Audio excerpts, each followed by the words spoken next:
माता पिता जब तक कमाते हैं उनकी सेवा करते हैं, क्या बाद में माता पिता की सेवा नहीं करते? सेवा करते हैं। तो जब तक गौ मां दूध देती है केवल तब तक उसकी सेवा करें। कई लोग तो ऐसे हैं महाराज, जब तक गौ मां दूध देती है तो सेवा करते हैं, दूध देना बंद कर दिया तो गले से रस्सी निकालकर छोड़ देते हैं। क्या यही हमारा कर्तव्य है? क्या यही हमारा धर्म है? और फिर कहते ये गौ आवारा है, नुकसान करती है। ये आवारा नहीं है, इन्हें हमने बेसहारा कर दिया। आज ये हमारी मां दर की ठोकरें खाने लगी।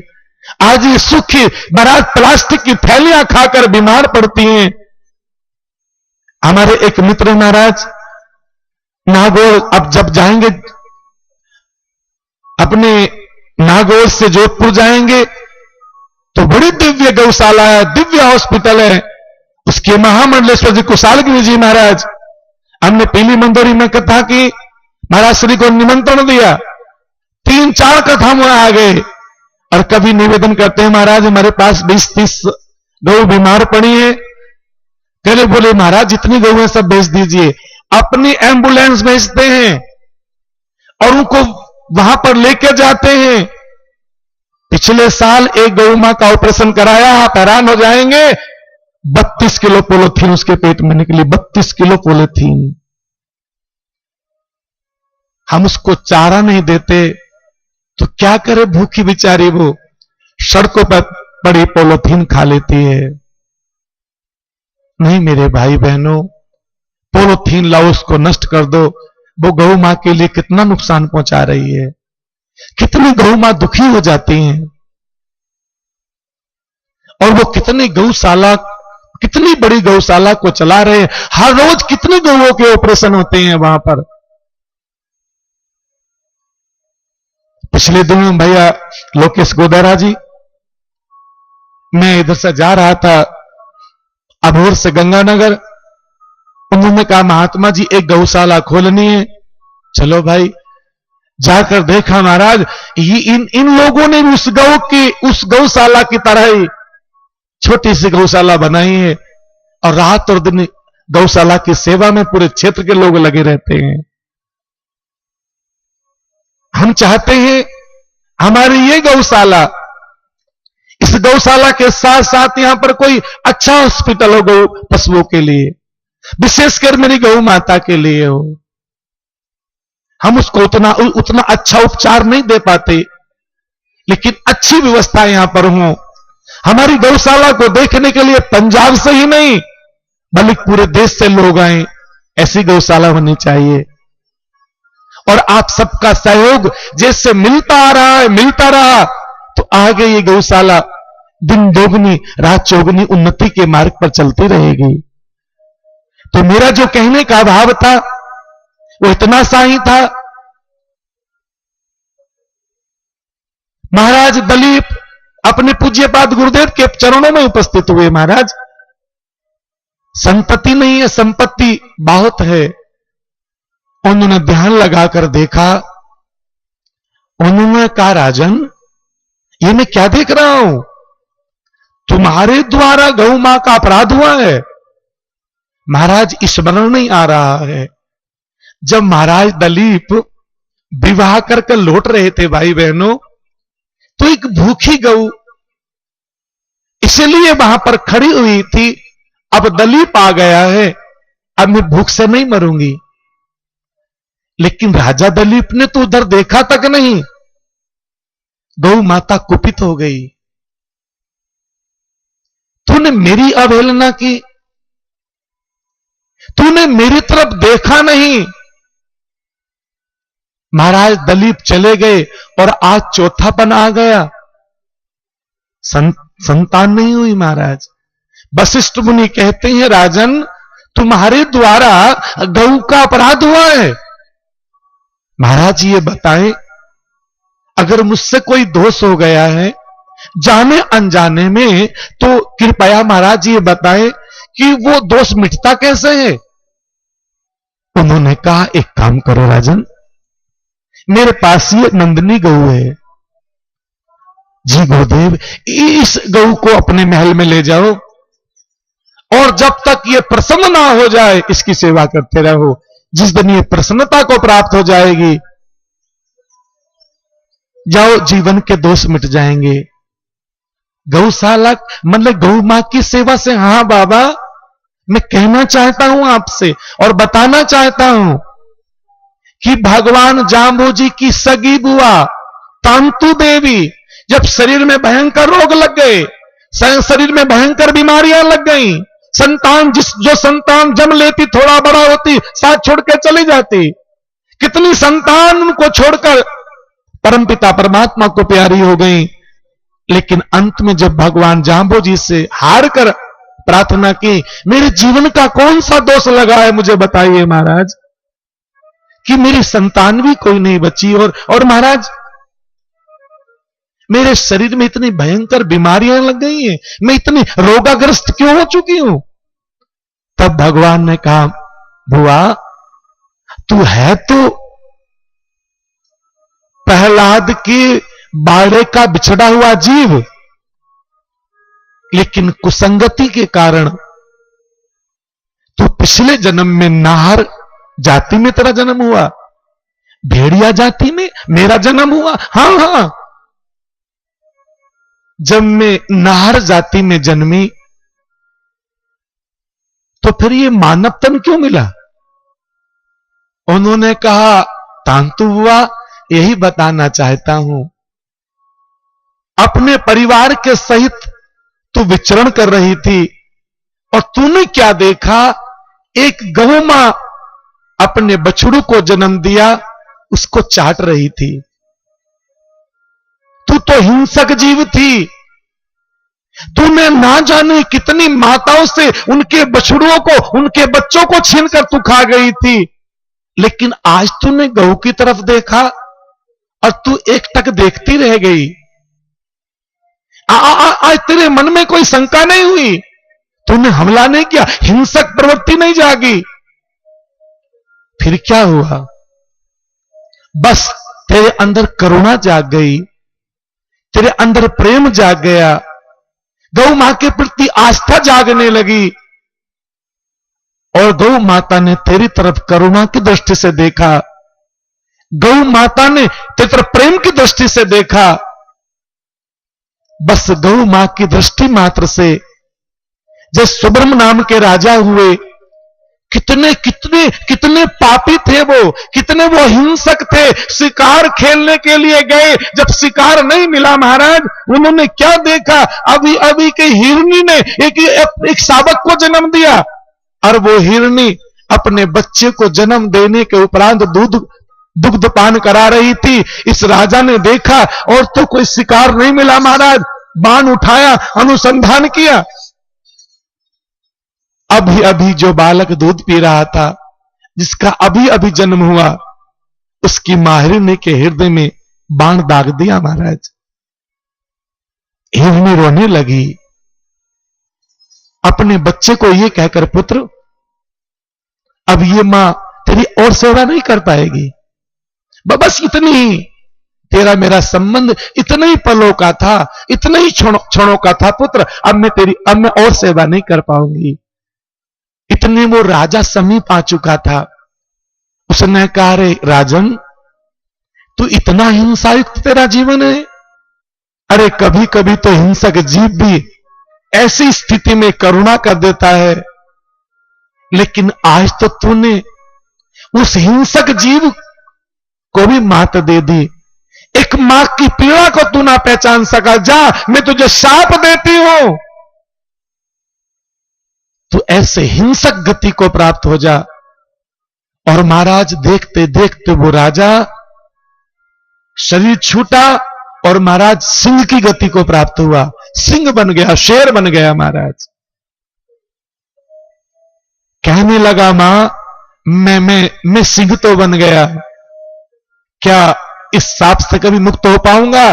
बोले, जिस दिन कपिला गऊ तेरी आंखों में आंखें डालकर तुझे देख लेगी, आशीर्वाद दे देगी, जा उस दिन ये शरीर छूट जाएगा तो दिव्य राजा के शरीर को प्राप्त हो जाएगा। और वो सिंह महाराज ब्रज के जंगलों में भ्रमण करता था। एक दिन पशुओं का झुंड झुंड चल रहा था और वो दिव्य गौ उस झुंड में चल रही थी महाराज। जैसे सिंह आया सारे पशु भाग गए और ये गौ अकेली खड़ी रह गई। सिंह ने पूछा, तू ये बता, सारे पशु चले गए और तू यहां खड़ी क्यों? तू डरी नहीं मुझसे? क्यों? जो किसी को डराता है ना जी, वो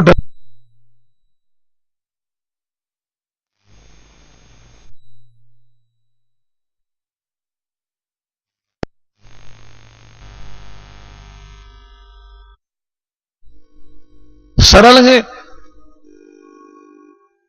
मैं तुझे खाने के लिए आया हूं।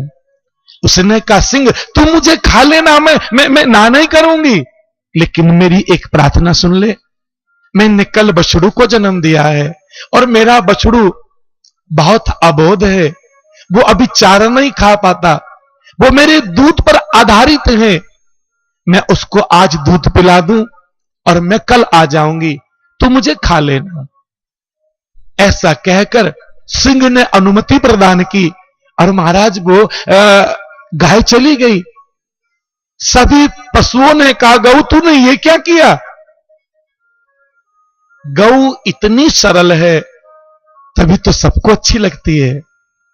मेरी गौ माता में छल कपट नहीं है, वो जैसी है अंदर से वैसे बाहर से है। इतनी पावन है, इतनी दिव्य है मेरी गौ माता ये। उसने कहा, तू जाएगी? बोली हां। बछड़ू को दूध पिलाया और जब जाने लगी तो रोने लगी। सभी जीवों से कहा, मेरे बछड़ू का ध्यान रखना, इस मेरे बैल का ध्यान रखना। और भाई बहनों, वो चली गई।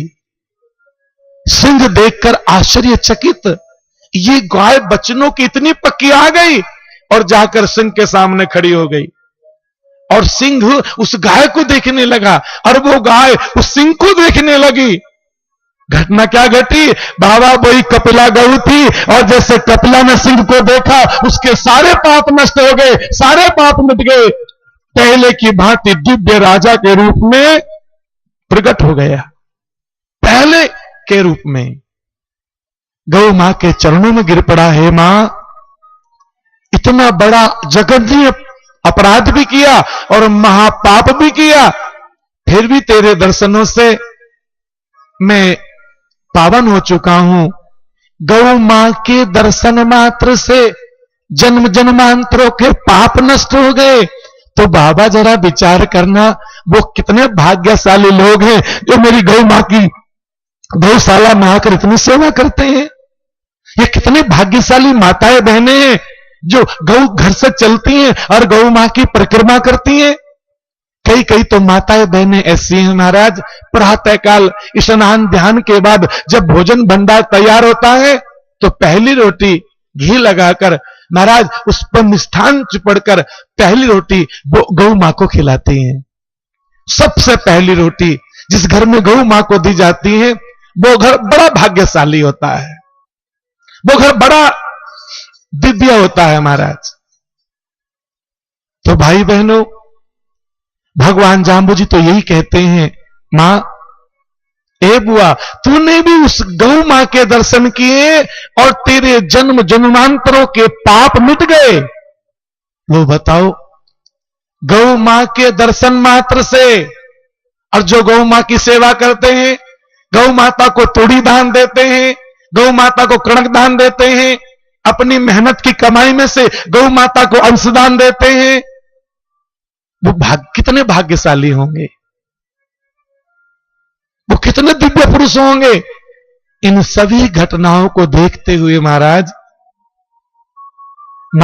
दलीप से वशिष्ठ मुनि ने कहा, ये नंदनी ले जाओ अपने घर पर, इसकी सेवा करना।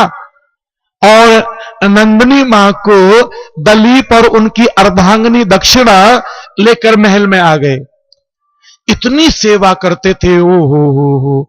अगर गौ माता खड़ी रहती थी तो दोनों पति और पत्नी एक पैर पर खड़े रहते थे। हां, गौ मां की सेवा कठिन तो है लेकिन बड़ी फलदायिनी है। गौ मां की सेवा बस कठिन भी नहीं है। गौ मां जहां बंधी हो उसके नीचे कीचड़ ना हो। वैसे तो कोई पशु भी हो, अब अपने गांव की भाषा में तो कई लोग कहा करते हैं, जिसके पशु सुखी वो इंसान सुखी, और जिसके पशु दुखी वो इंसान दुखी। गांव के लोग कहा करते हैं।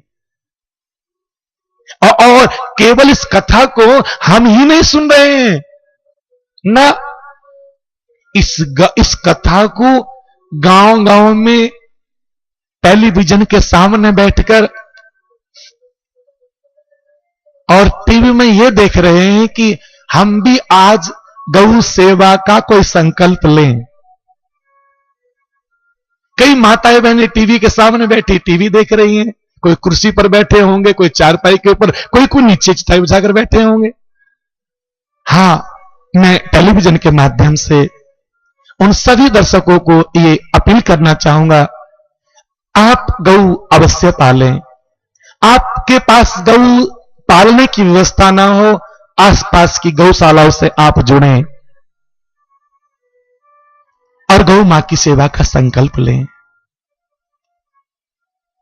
बहुत फोन आ रहे हैं देश विदेशों से, महाराज जी कथा कब शुरू होगी।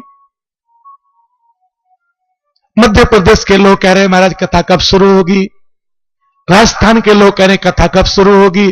तो सभी जो दर्शक टेलीविजन देख रहे हैं उनको मेरी तरफ से बहुत बहुत शुभकामनाएं और बहुत बहुत शुभ आशीर्वाद, और यही मंगल में कामना करता हूं कि आप भी सुख चैन की इस पावन गौशाला में कथा चल रही है, आप भी घर बैठे गौ मां की सेवा का संकल्प लें।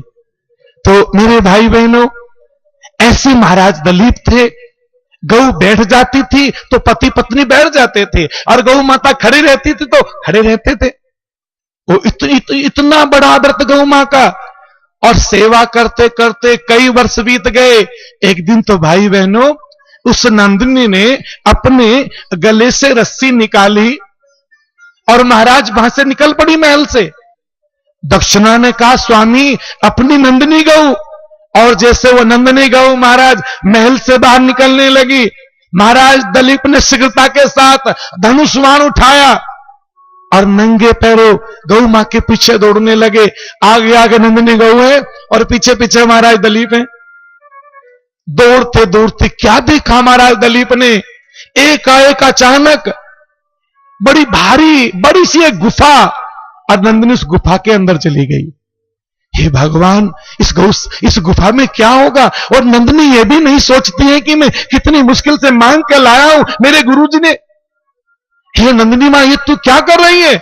और जैसे गौ उस गुफा में नंदिनी गई, महाराज जल्दी से महाराज दलीप भी उस गुफा के अंदर, और जैसे गुफा के अंदर जाने लगे, क्या देखा भाई बहनों, उस नंदिनी गऊ को एक बड़ा सा सिंह, बड़े बड़े जबड़ा उसमें गऊ को महाराज उठाया हुआ, और बड़े बड़े दांत गऊ के शरीर में, गऊ की इतनी बड़ी जिद्दियां बाहर निकली हुई, झरझर आंखों से अश्रु बह रहे थे।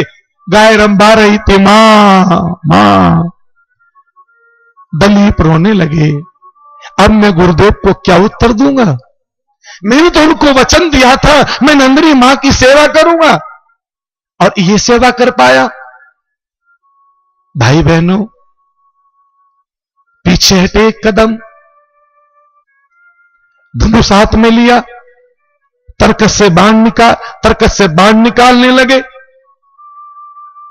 तभी उस सिंह के मुंह से मानव की आवाज निकली, दलीप तुम कुछ नहीं कर सकते, कोई ताकत इस गऊ को मुझसे नहीं बचा पाएगी। और फिर इस गऊ को मां कहते हो, ये तो पशु है। दलीप ने कहा ये जिनके लिए पशु है उनके लिए होगा, मेरे लिए तो मेरी गऊ मां है, इस गऊ को छोड़ दो। बोले इस गऊ से इतना प्रेम क्यों करते हो। उन्होंने कहा जो कुछ मुझे मिला है मेरी गऊ मां की कृपा से मिला है, गऊ मां की करुणा से मिला है, इस गऊ को छोड़ दो।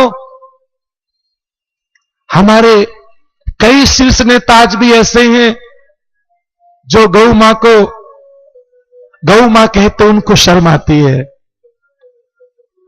वो आज भी कहते ही है, cow is animal not cow is mother.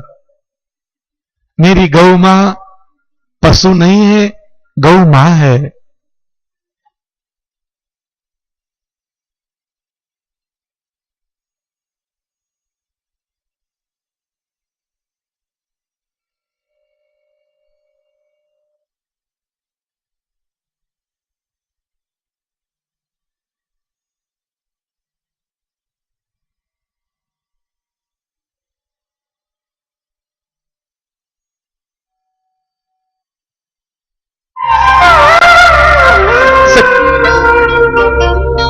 ये औरों को तो भला कर सकती है, आपका भला नहीं कर पा रही है।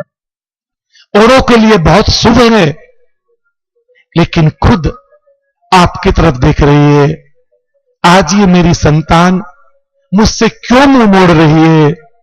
हिंदुओं, आज तुमने मुझे पराया क्यों बना दिया? आज तुम मेरी तरफ देखते तक नहीं हो।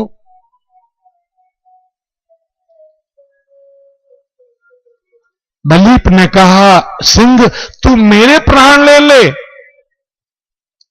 इस गऊ को छोड़ दे। और जब राजा ने कहा ये गऊ मेरे प्राणों से प्यारी है, इस गऊ को छोड़ दे, तू मेरे प्राण ले ले।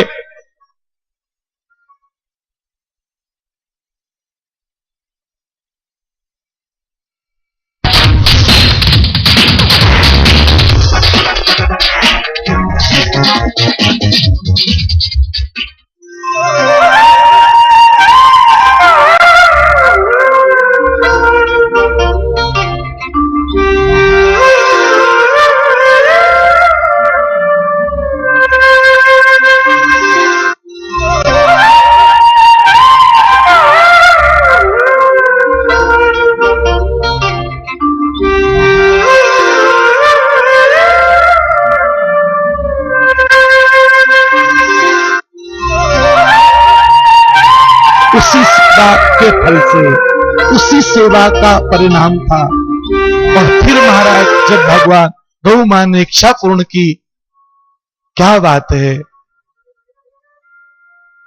फिर स्वयं महाराज दलीप इतनी गौशाला की सेवा में लगे। लाखों गैया उनके पास होती थी। आपने वो कथा कभी पढ़ी होगी। एक बार महाराजा रावण जब उनसे कर मांगने आया तो पूछा, महाराज दलीप कहां है? सरयू में स्नान करने के लिए गए हैं। ये रावण ब्राह्मण का रूप बनाकर वहां गया और क्या देखा दलीप ने, महाराज रावण ने दलीप ऐसे जल लेता हाथ में और ऐसे 3 बार उसने जल फेंका सरयू में। रावण बड़ा ज्ञानी था, 6 शास्त्रों का ज्ञाता था, पुराणों का वो जानकार था। वेद उसको ब्रह्मा जी ने पढ़ाए थे महाराज।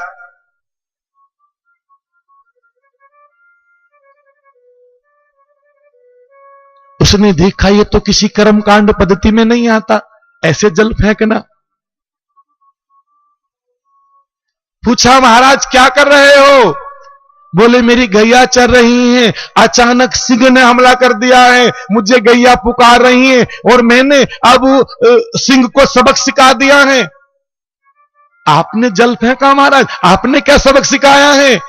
बोले जल की बूंदें जितनी मैंने सरयू में डाली हैं उतने ही बाण बनकर उस सिंह के मुख में धस गए होंगे। विश्वास नहीं आता, जाकर देख लो। और जाकर देखा महाराज रावण ने, उस सिंह के मुख में इतने बाण धसे हुए थे महाराज। रावण ने कहा अच्छा हुआ कर नहीं मांगा, ये पानी की बूंद हमारे लिए आती तो इकट्ठा सारा कर हो जाता। इसलिए मेरे भाई बहनों, गौ माता, जिस घर में गौ मां की सेवा होती हो, जिस भी स्थान पर गौशाला हो, जाकर सेवा करना। मेरा आज आपसे ये विनम्र निवेदन है, मेरा ये आपसे अनुरोध है। और विशेषकर पंजाब में तो सभी लोग पूंजीपति हैं, सभी लोग भगवत कृपा से गौ मां की सेवा से अच्छी तरह परिचित हैं। किसी को कहना ना पड़े। अब कणक की खेती आ रही है और जैसे कणक की खेती आए, सबसे पहला प्रसाद तूड़ी का हो या कणक का हो, गौशाला में भेज देना, ताकि गौ मां की सेवा का पुण्य आप कमा सको। ऐसा मेरा विनम्र आपसे निवेदन है। तो भाई बहनों, आओ बड़े भाव से 2-4 मिनट भगवान नाम संकीर्तन करें और फिर आचार्य जी आपको आशीर्वाद देंगे। इसी के साथ फिर कथा को विश्राम की तरफ लेकर चलेंगे। श्रीमन नारायण नारायण नारायण, श्रीमन नारायण नारायण नारायण, श्रीमन नारायण नारायण नारायण, श्रीमन नारायण नारायण नारायण, जय नारायण नारायण नारायण, जय नारायण नारायण नारायण। मैं इसलिए भी आपसे निवेदन करता हूं, नामदेव जी दक्षिणी भारत से चले और पूरे भारत में इतना नाम संकीर्तन का प्रचार प्रसार किया, और जैसे महाराज नामदेव जी दिल्ली पहुंचे, उनकी पूरी मंडली को गिरफ्तार कर लिया गया, बंधक बना लिया गया, औरंगजेब के सामने पेश किया गया। और औरंगजेब ने कहा, महाराज हमने सुना है जब आप नाम संकीर्तन करते हो तो स्वयं श्री हरि गोविंद प्रकट हो जाते हैं, और आज आपकी परीक्षा हम करेंगे। उन्होंने एक मृत गाय का शीश काटकर उधर रख दिया, गाय का धड़ उधर रख दिया और कहा, अब हरि कीर्तन करो, नाम संकीर्तन करो, मैं देखता हूं आज तुम्हारा हरि कैसे आता है। इस गाय को अगर उन्होंने जीवित कर दिया, मैं कोई सतयुग त्रेता द्वापर की बात नहीं, मैं अभी कुछ वर्षों पुरानी बात आपसे कह रहा हूं। और महाराज पांव में घूंघरू बांध लिए नामदेव जी ने, हाथों में करताल ले ली, नाचते नाचते दोपहर हो गया।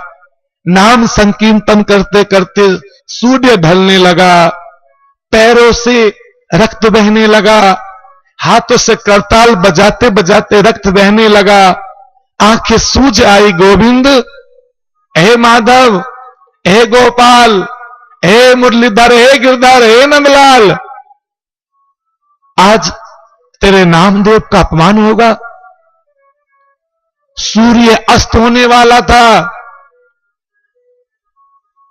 रामदेव की आस्था तो इतनी मजबूत थी, इनकी नामदेव की आस्था कोई तोड़ने वाला नहीं था, लेकिन अब सूर्यास्त होने जा रहा था। इतनी बड़ी भीड़ में से एक बालक आया, छोटा सा बालक, घुंघरालू बाल है, श्याम वर्ण है।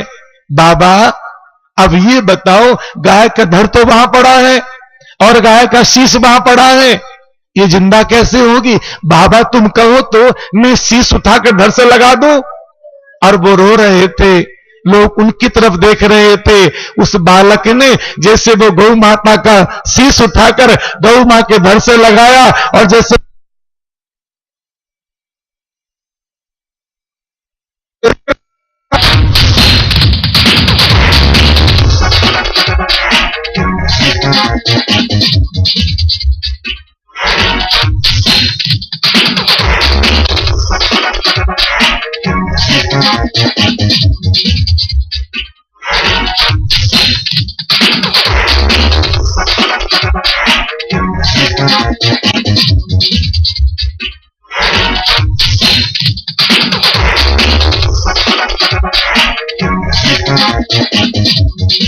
नहीं किया था, कभी मुख समरथल आए नहीं थे, कभी शब्दवाणी सुनी नहीं थी, कभी 29 नियम सुने नहीं थे, लेकिन भक्तों के द्वारा, संतों के द्वारा वो सुना करते थे।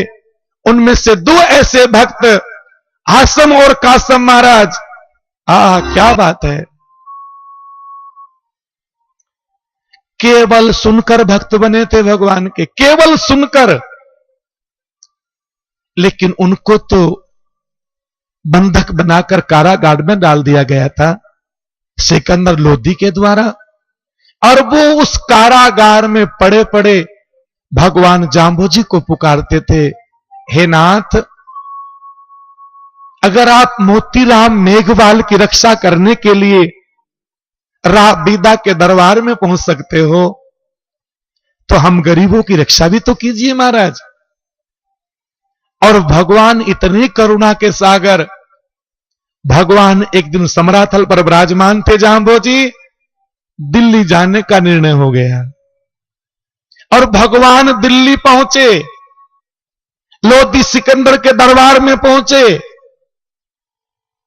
और लोधी सिकंदर ने जब ये जान लिया कि ये आसम कासम को मुक्त कराने के लिए आए हैं, उन्होंने गाय का शीश तो नहीं कटवाया था, उन्होंने एक मृत गाय लाकर जाम्बोजी के सामने दरबार में डाल दी थी।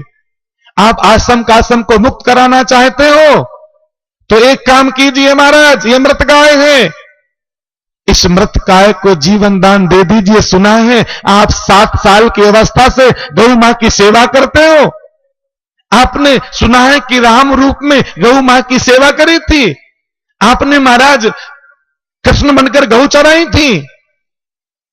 हम आपसे यही चाहते हैं, यदि आसम कासम को मुक्त करना चाहते हो और अपनी गौ भक्ति का परिचय देना चाहते हो, इस मृत गाय को जीवित कीजिए। मेरे दाता आगे बढ़े थे, उस मृत गाय के समीप गए थे, हे गौ मां, यदि मैंने तेरी सेवा निस्वार्थ भाव से की हो और समूची मानव जाति को गौ मां की सेवा का पाठ पढ़ाया हो, तो हे गौ मां, आज तुझे मेरी आज्ञा है, मेरी अनुमति है, तुझे मेरे लिए जिंदा होना पड़ेगा। और जैसे गौ मां के सर पर हाथ रखा था, वो गौ माता कूद के खड़ी हो गई थी महाराज, पूरी सभा के सामने। भगवान जाम्बोजी ने दिल्ली में जाकर मृत गाय को जीवन दान दिया था। ये आप उनके अनुयायी हो, वो 27 साल तक गौ मां की सेवा कर सकते हैं। वो जीवन पर्यंत कभी तमिलनाडु के क्षेत्र, कर्नाटक के क्षेत्र में, कभी दक्षिणी भारत की यात्रा में, तो कभी बालूतरण के द्वारा महाराज शेख सद्दू को उपदेश दिया। इस आपके अभोर क्षेत्र में ही, बहुत दूर नहीं है वो क्षेत्र, बहुत दूर नहीं है वो, मलेरकोटरा नजदीक में ही है। यहां आकर गौ हत्या बंद करा सकते हैं। अगर वो गौ हत्या बंद कराने के लिए काबुल कंधार जा सकते हैं, वो वहां पर सुखनकार भाई कल्लन खां जैसे साहूकार को चेता सकते हैं। हे गोजम्बेश्वर भगवान के अनुयायियों, आज मैं आपसे अपील करता हूं, उनका एक सपना पूरा करना और घर घर में गौ माता को पालना, आपकी बड़ी कृपा होगी, आपका बड़ा एहसान होगा, मेरे ऊपर तो बहुत होगा। इसलिए मेरे भाई बहनों, पुनः अपील करता हूं, और जहां तक मेरी आवाज जा रही हो, आप मुझे बैठकर अपने घर पर सुन रहे हो, अपने मित्रों के साथ बैठे हो, और नहीं भी बैठे हो तो उनको प्रेरणा देना, गौ मां की सेवा का संकल्प ले लेना। और फिर यदि आपके जीवन में कोई दुख आए तो मुझे बताना। गौ मां की सेवा कर करके लोगों ने अपने दुखों को मेट लिया। कितने भी ग्रह महाराज प्रतिकूल चल रहे हों, और कोई आपसे ज्योतिषी कहे जी आपका मंगल खराब है, जी आपका राहु खराब है, आपका शनिवार अनुकूल नहीं है, और सब स्थानों पर जा जाकर पैसे लुटा लुटा कर बैठ गए हो, तब एक मेरी प्रार्थना सुन लेना। अब हर रोज 1 महीने तक गौशाला में आना, तुम्हारे सारे ग्रह ठीक हो जाएंगे, तुम्हारे शरीर में कोई रोग नहीं रहेगा, कोई बीमारी नहीं रहेगी। मेरी गौ माता नवग्रह का उपचार भी करना जानती है। हां, इसलिए मेरे भाई बहनों, आज कथा कम और मैं अपील आपसे ज्यादा कर रहा हूं। इसी के साथ साथ में पूज्यपाद आचार्य गुरुजी रामानंद जी यहां पर पधारे हुए हैं और आज के हमारे मुख्य अतिथि भी यहां पर सब पहुंच ही चुके हैं। धीरे धीरे एमपी साहब भी पहुंच चुके हैं और इस क्षेत्र के सभी प्रबुद्ध लोग यहां पर दिखाई दे रहे हैं। बिश्नोई सभा पंजाब के पूर्व अध्यक्ष श्री सुरेंद्र कुमार जी गोदारा साहब और वर्तमान में जो बड़े ही कर्मठ और बड़े ही सुलझे हुए व्यक्ति हैं श्री गंगा बिशन जी, क्या नाम,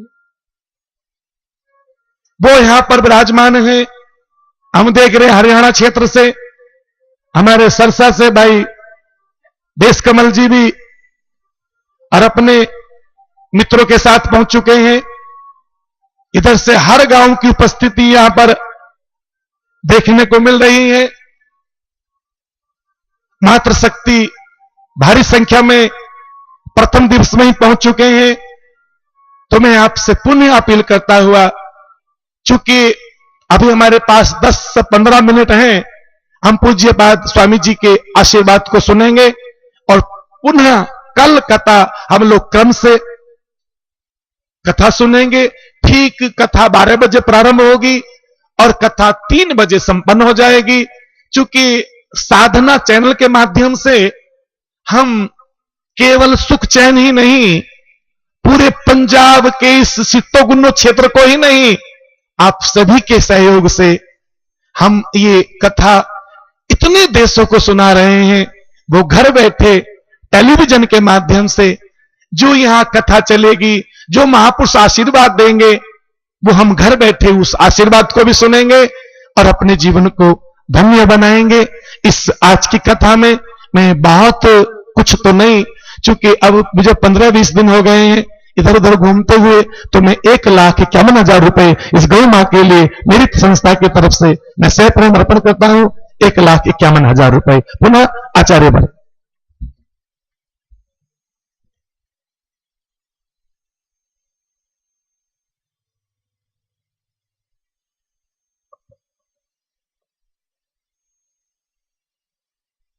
स्वामी मनमोहन दास जी महाराज संकट मोचन मंदिर हिम्मतपुरा से 1,00,000 रुपए वो गौ माता की सेवा में सप्रेम दान दे रहे हैं। बहुत बहुत धन्यवाद स्वामी जी।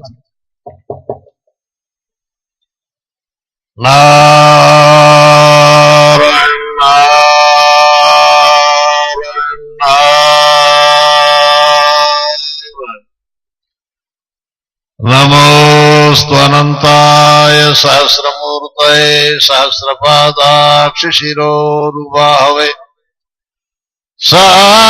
सहस्रनामने पुरुषाय शाश्वते सहस्रकोटि युगधारिणे नमः।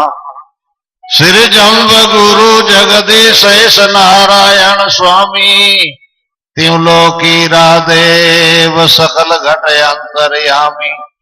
पेट पूठ नहीं ताही सकल को सन्मुख दर्शे। तीन ताप मिट जाय जिहि के पद पंकज पर से।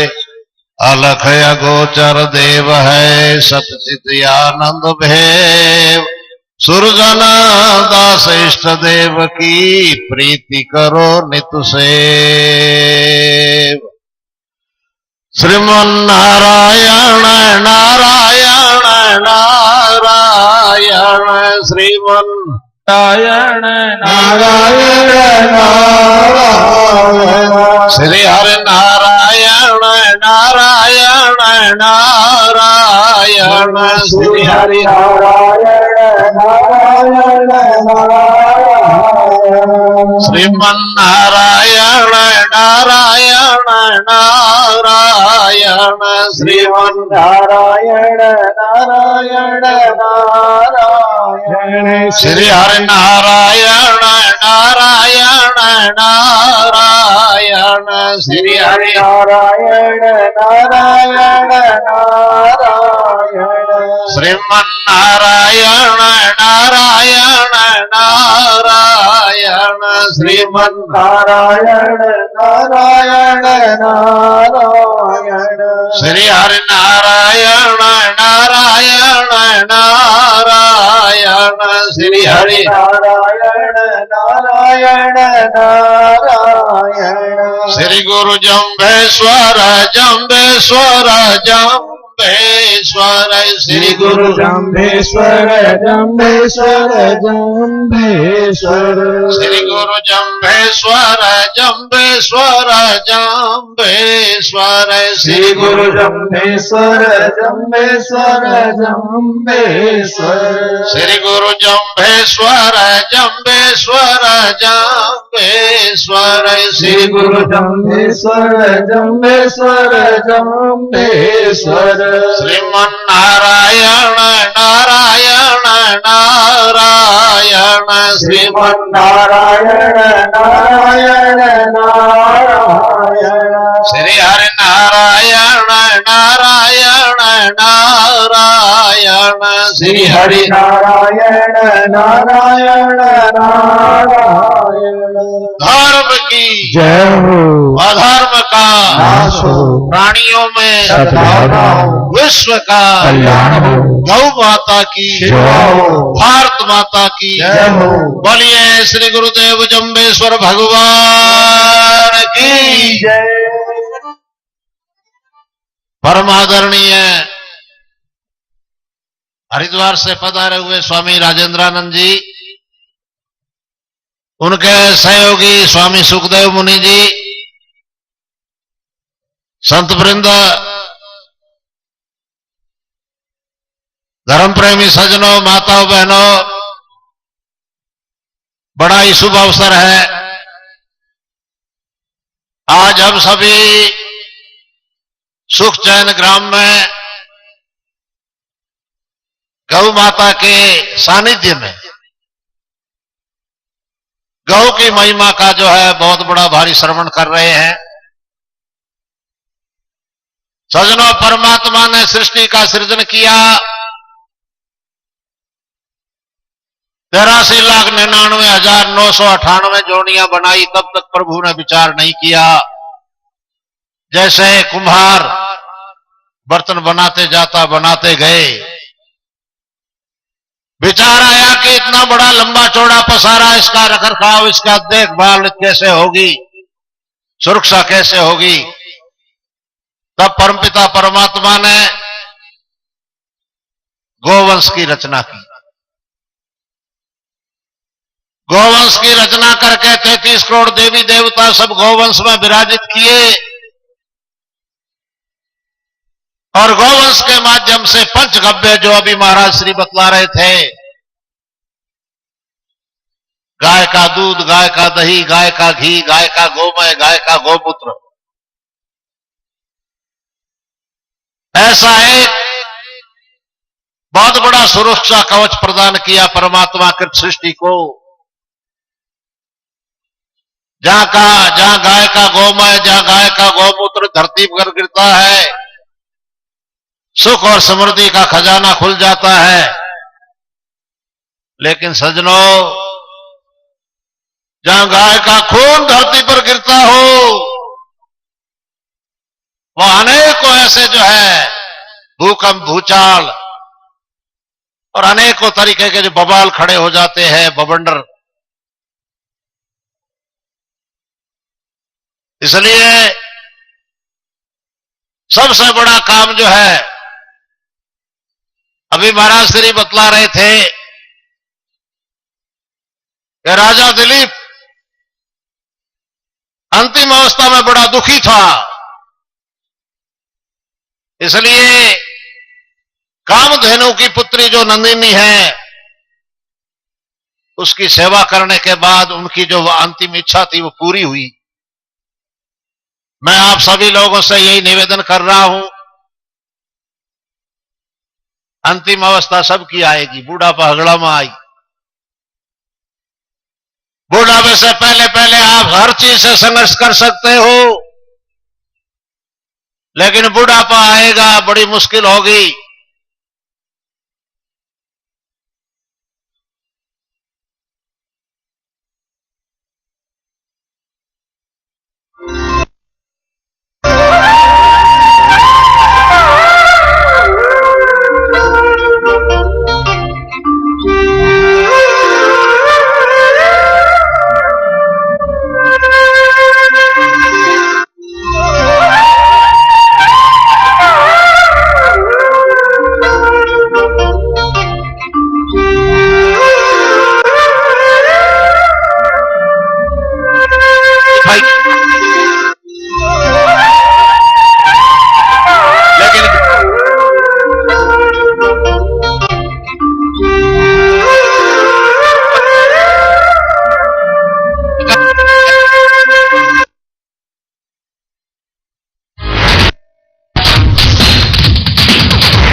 के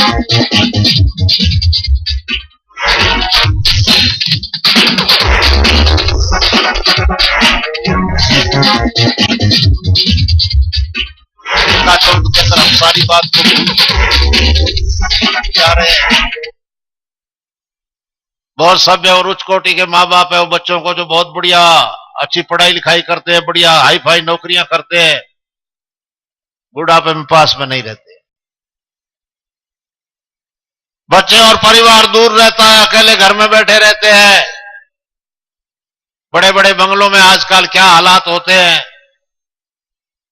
बुढ़ापे में अगर सेवा करानी हो तो गौ सेवा करनी बड़ी जरूरी है।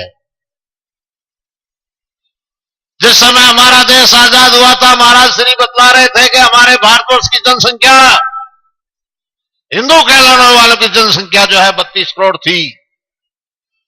2 करोड़ अन्य कम्युनिटियां, देश आजाद हुआ 34 करोड़ जनसंख्या थी। आज भारतवर्ष की जनसंख्या जो है 125 करोड़ से ऊपर जा रही है। उस समय गायों की संख्या हमारी जनसंख्याओं से अधिक थी।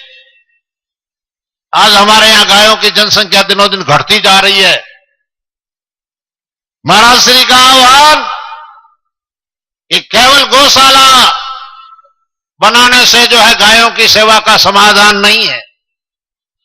आप जानते हैं, आप कई मेलों में जाते हैं, कई बहुत बड़े सम्मेलन में जाते हैं या कोई फंक्शन में जाते हैं, जैसी घर में आपकी सेवा होती है, खान पान रहन सहन उठ बैठ, ऐसी वहां होनी बड़ी मुश्किल होती है,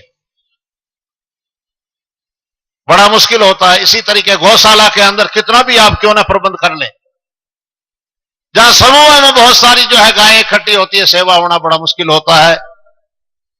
आज भारतवर्ष के अंदर जो 90 करोड़ से ऊपर हिंदुओं की जनसंख्या है, अगर हिंदू एक परिवार गायों को संरक्षण देता है, गायों को पालन करता है, गायों का पालन करता है, तो गायें देखने को नहीं मिलेगी जैसे हाथी देखने को नहीं मिलते हैं, शेर देखने को नहीं मिलते हैं।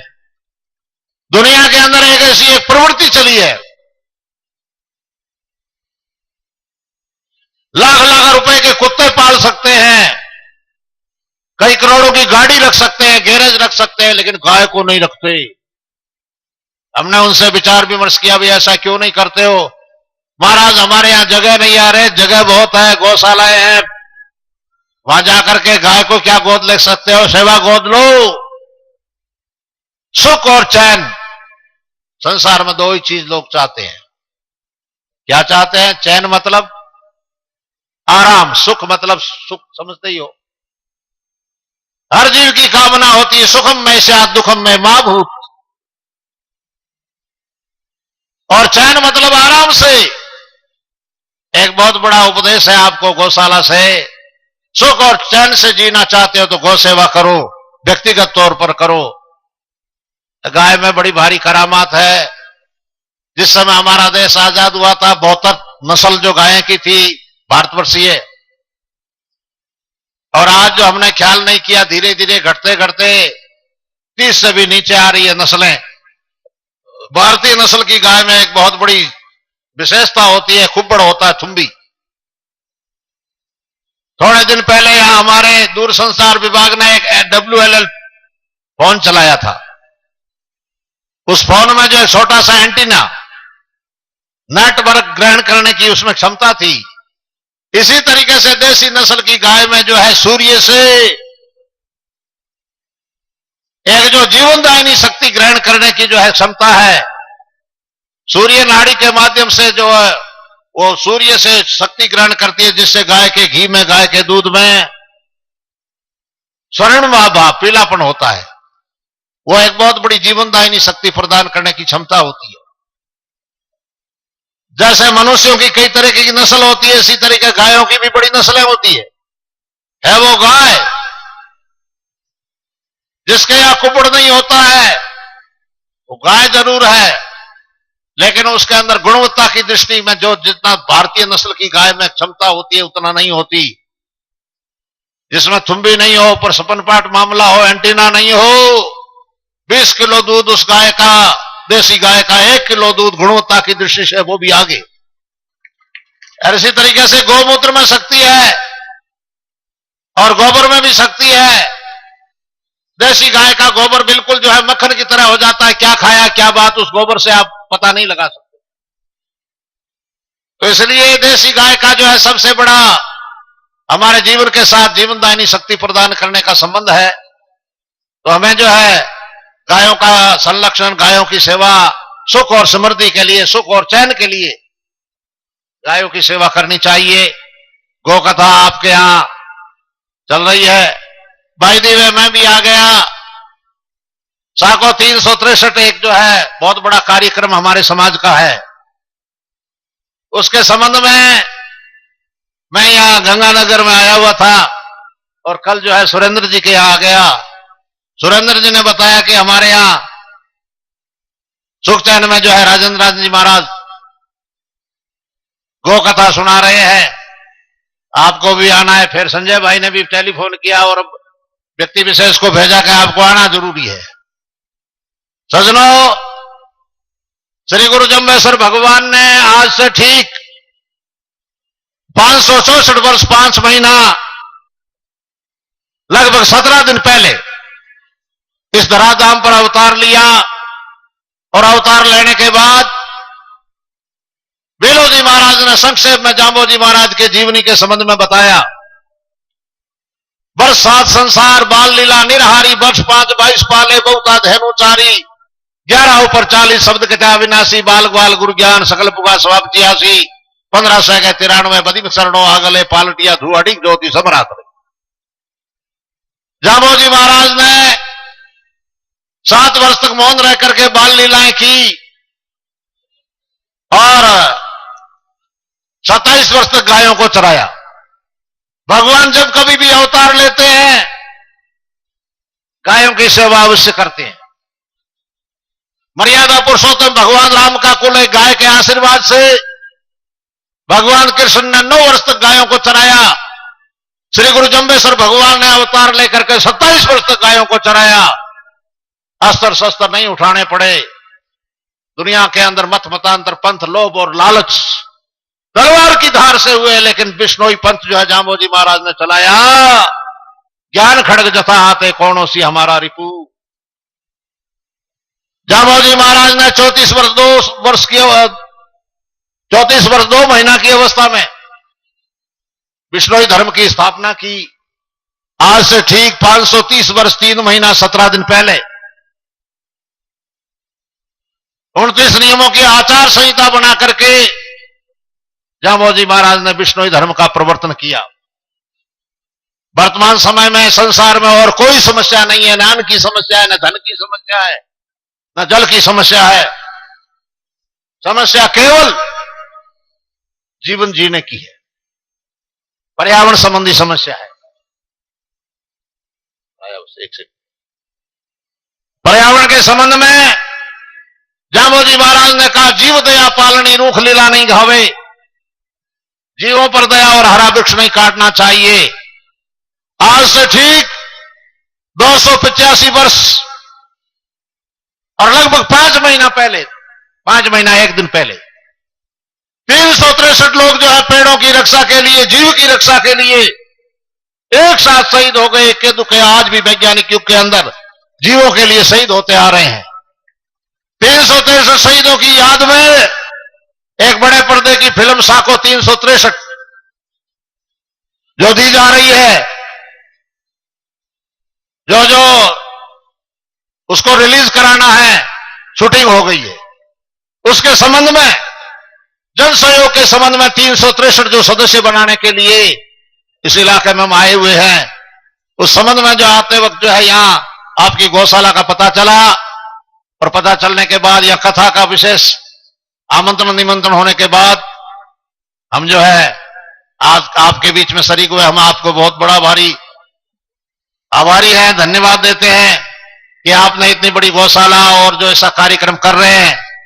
इसी तरीके से हमारे समाज में जाम्बो जी महाराज ने जिस जगह गौशाला चलाई थी, गौओं की सेवा की थी, उस जगह भी मुकाम में गौशाला है।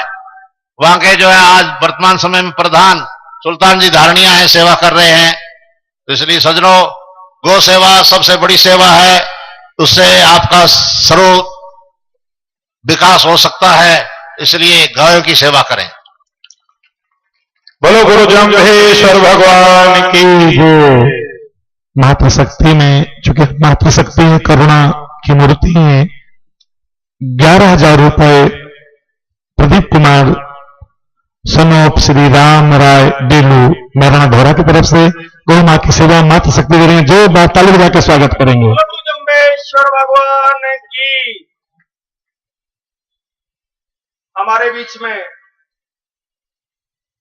श्रद्धे रामानंद जी अचानक हमारे बीच में पहुंच गए और उन्होंने अपने वाणी से हमको जो ओजस्वी और तेजस्वी जो ज्ञान हमारे को दिया, उसके लिए गौ सेवा सदन वेलफेयर सोसाइटी उनका हार्दिक स्वागत करती है।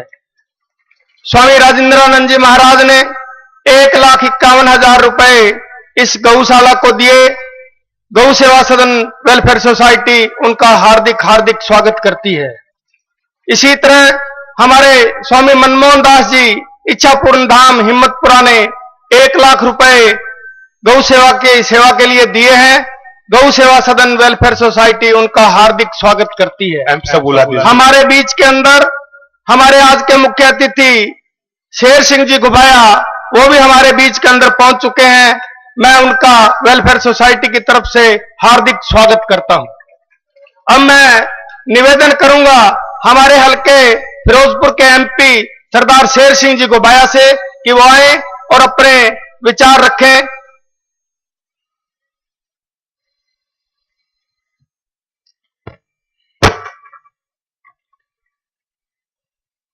भगवान जम्भेश्वर जी महाराज जी के अपार कृपा से आज के इस शुभ दिहाड़े में उपस्थित स्वामी राजेंद्रानंद जी हरिद्वार वाले, उनके समक्ष आचार्य स्वामी रामानंद जी,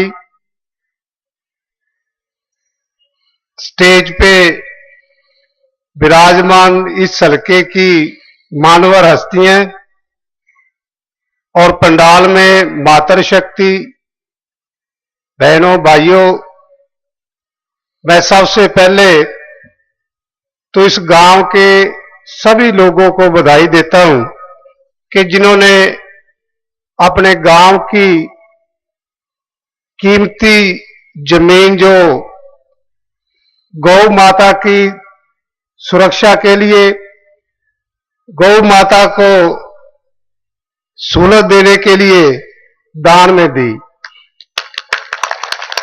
पिछले वर्ष भी जब यहां इसका उद्घाटन सरदार प्रकाश सिंह जी बादल साहब मुख्यमंत्री पंजाब की ओर से किया गया, उस वक्त भी मैं यहां उपस्थित था और उन्होंने भी दिल खोलकर गौ माता की रक्षा के लिए पंजाब सरकार की ओर से फंड रिलीज किए। जो हमारे हिस्से में जो हम दे सकते थे, सरकार की ओर से वो फंड भी तुलसी भेंटा जो की गई और जिससे आज ये बहुत बड़ा गौशाला बना। और जहां मैं देख रहा था कि बहुत बड़ी तादाद में जो गौएं हैं उनको यहां सेवा के लिए लाया गया है।